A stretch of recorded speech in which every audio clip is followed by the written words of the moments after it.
Assalamualaikum warahmatullahi wabarakatuh. Perkenalkan, saya Elvira Divramesti. Pada kesempatan kali ini, saya membawakan materi lanjutan dari video sebelumnya, yaitu Working with Database. YDAO atau Database Access Object. YDAO dibangun di atas PDO atau PHP Data Objects. PDO merupakan extension yang menyediakan antarmuka untuk mengakses database menggunakan bahasa PHP. YDAO menyediakan Object-Oriented API untuk mengakses database relasional. YDAO merupakan dasar untuk metode pengaksesan database secara lebih advance seperti Query Builder dan Active Record. YDAO dapat langsung mendukung DBMS berikut ini, yaitu MySQL, MariaDB, SQLite, PostgreSQL, Qubit versi 9.3 ke atas, Oracle MS SQL versi 2008 ke atas. Selanjutnya ada Query Builder. Query Builder dibangun di atas YDAO. Dengan Query Builder memungkinkan Anda untuk membentuk statement SQL secara agnostik. Penggunaan Query Builder normalnya membutuhkan dua langkah. Yang pertama yaitu membuat objek YDB Query yang merepresentasikan SQL Query. Kedua, menjalankan metode query, misalnya all dari YDB Query untuk mengambil data dari database. Dan berikut ini adalah contoh kode program dari Query Builder. Latihan. Yang pertama, buatlah 3 tabel, yaitu tabel customer, order, dan order item dengan struktur sebagai berikut. Kemudian yang soal kedua, tentukan relasi antara tabel-tabel tersebut serta antara tabel customer dengan tabel user.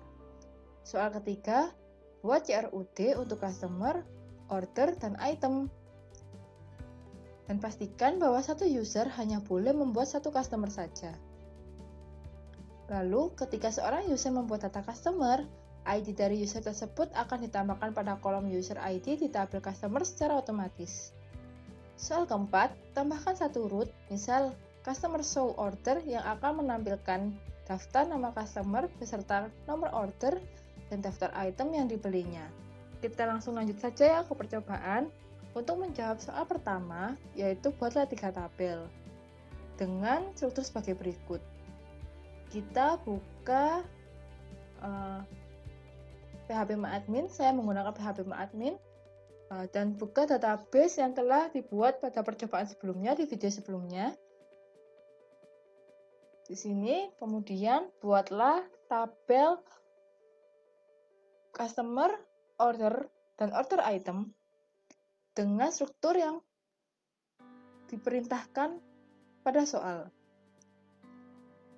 Tapi berhubung sebelumnya saya sudah melakukan percobaan untuk membuat tabel, saya akan hanya menunjukkan tabel yang telah saya buat. Ini adalah tabel customer dengan strukturnya ID, nama, email, dan user ID. Kemudian ada tabel order dengan strukturnya ID, date, customer ID.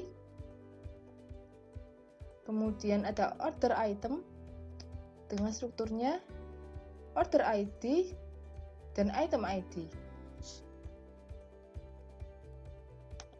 Soal pertama sudah terjawab ya, yaitu membuat 3 tabel. Kemudian di soal kedua yaitu tentukan relasi antara tabel-tabel tersebut serta antara tabel customer dengan tabel user. Untuk membuat relasi antara tabel-tabel yang telah dibuat tadi, pastikan terlebih dahulu untuk menjadikan foreign key yang didapat dari tabel primary key ini menjadi indeks, yaitu caranya pilih saja lainnya dan jadikan indeks seperti ini. Lakukan juga pada tabel-tabel yang lain, yaitu menjadikan indeks yang mana kolomnya menjadi foreign key. Seperti ini untuk order item. Keduanya menjadi foreign key dari tabel order dan tabel item. Selanjutnya, untuk membuat relasi, kita buka database MyMart, pilih lainnya, dan pilih designer. Kemudian kita create relationship seperti ini. Kemudian pilih saja primary key dari tabel primary key. Kemudian sambungkan dengan foreign key pada tabel tujuan foreign key seperti ini. Ini primary key, ini foreign key. Kurang lebihnya seperti ini relationship yang akan kita buat. Setelah selesai membuat relasi, jangan lupa untuk disimpan halaman agar jika kita ingin buka lagi, ini tertata rapi. Selanjutnya, soal ketiga, buat CRUD untuk customer, order, dan item. CRUD kita bisa menggunakan G seperti yang telah dicoba pada video sebelumnya. Localhost, nama project, backend, web, G, model. Kita coba masukkan dulu model customer. Di sini tabel name kita isikan customer sesuai nama di database, model kelasnya customer. Kemudian kita preview. Tapi berhubung saya sudah membuat ya, jadi ini tertulis override. Saya tidak akan mengeksekusi generate lagi, saya hanya akan menunjukkannya saja. Setelah berhasil terbuat pada model generator, pilih CRUD generator. Masukkan model kelas common, model customer, kemudian customer search, kemudian controller kelasnya pilih di backend controller class, controller, customer controller. Kita preview, dan saya juga sudah melakukan pembuatan CRUD, jadi saya tidak akan mengeksekusi generate lagi, saya hanya menunjukkannya pada kalian. Kemudian setelah berhasil, jangan lupa dicek apakah sudah masuk atau belum di common, models, customer, dan customer search ya. Kemudian untuk controllernya customer controller. Oke, berarti sudah berhasil dibuat. Lakukan hal yang sama untuk membuat CRUD bagi order dan item. Lalu kita masuk ke soal berikutnya, yaitu pastikan bahwa satu user hanya boleh membuat satu customer saja. Nah, ini caranya, langkah-langkahnya adalah yang pertama ini ada tambahkan baris code sebagai berikut pada function action create pada customer controller. Kita buka customer controller seperti ini, lalu tambahkan baris code pada function action create di sini. Ini gunanya adalah mencari ID user yang sedang login saat ini. Kemudian if iset, sebenarnya ini adalah fungsi count, tapi berhubung saya menggunakan PHP versi 7.2 ke atas, jadi fungsi count sudah tidak bisa digunakan lagi. Saya menggantinya dengan iset. Kemudian dia akan melakukan pengecekan jika user telah membuat customer sebanyak satu kali atau lebih dari sama dengan satu kali, maka dia akan di-render ke create. Nah, di-render ke create ini maksudnya adalah diarahkan ke view customer create.php. Nah, di sini kita juga menambahkan kode kembali seperti ini dengan fungsi jika model sama dengan 0, maka user tidak bisa membuat customer lagi. Sebaliknya, jika memang user belum membuat customer, maka dia bisa membuat customer. Setelah menambahkan kode pada customer controller dan juga create ini, jangan lupa disimpan dan kita coba langsung cek ya. Di sini saya coba masuk menggunakan user admin.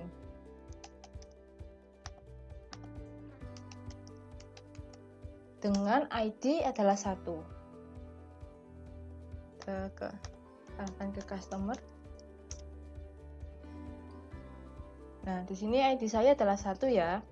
Jadi jika saya melakukan ke customer, maka sudah tidak bisa karena sudah pernah membuat customer dengan nama Alvira dan email alvira@gmail.com dengan ID customer adalah 2. Namun, jika saya belum membuat customer, kita coba ya menggunakan user yang lain. Saya gunakan user marketing.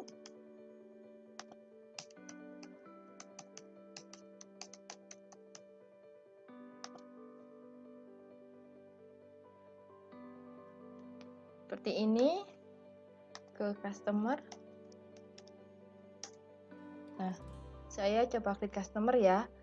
Marketing ini memiliki ID user 2. Kita cek dulu. ID user 2, marketing ya, ID user 2. Berarti kan memang belum pernah membuat customer. Jadi kita akan membuat customer, apakah bisa? Nah, bisa ya. Kita coba masukkan nama customer saja. Customer.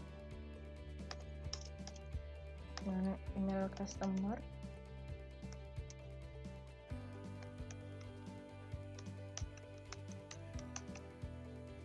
Kita save.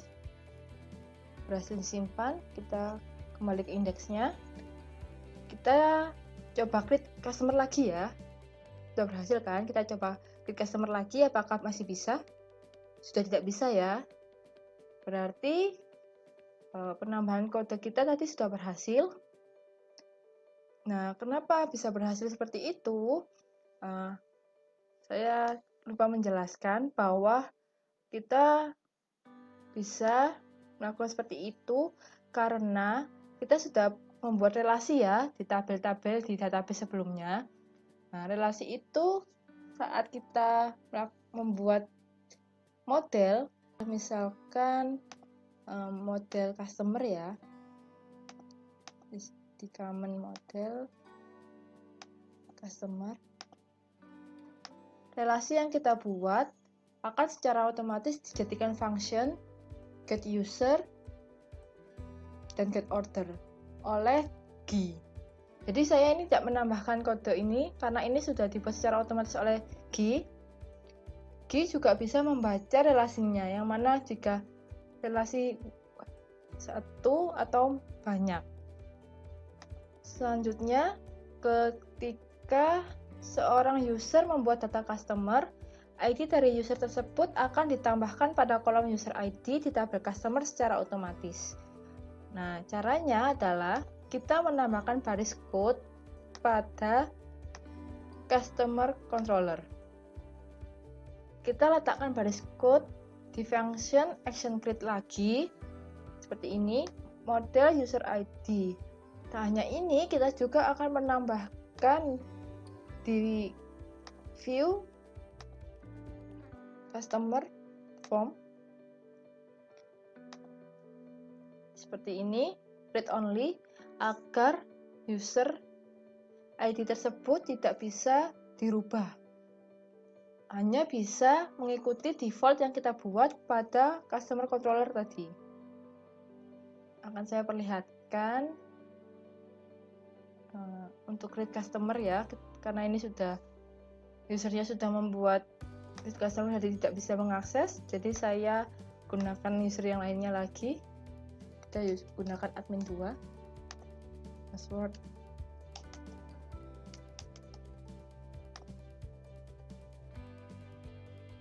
customer, kita klik customer. Nah, user ID-nya secara otomatis mengisikan nomor 3 ya. Jadi dia mengikuti user ID dari user yang login. Selanjutnya, berarti kita sudah menyelesaikan soal nomor 3. Kita pergi ke soal nomor 4, yaitu tambahkan satu root, misal customer show order yang akan menampilkan daftar nama customer beserta nomor order dan daftar item yang dibelinya. Nah, untuk menjawab soal nomor 4 ini, langkah yang harus dilakukan adalah yang pertama, buat file baru bernama showOrder.php pada direktori view customer. View, Customer, klik saja klik kanan, New File. Namun saya sudah membuat ya filenya, jadi saya akan menampilkannya saja. Di sini show order PHP. Lalu isikan show order PHP kode sebagai berikut seperti ini. Yang mana isi dari file show order PHP ini adalah untuk mengatur tampilan web seperti ini. Kemudian jangan lupa simpan. Dan selanjutnya buat function baru bernama action show order pada customer controller. Kita buka customer controller dan tambahkan function action show order ini. Di sini ada variabel all order yang mana gunanya adalah mencari data customer dan order item menggunakan relasi yang telah kita buat. Relasi ini ada di model order. Di sini. Nah, di sini ada function relasi get customer dan get order items. Selanjutnya, jangan lupa disimpan dan kita lakukan percobaan. Sebelumnya, saya isikan dulu order.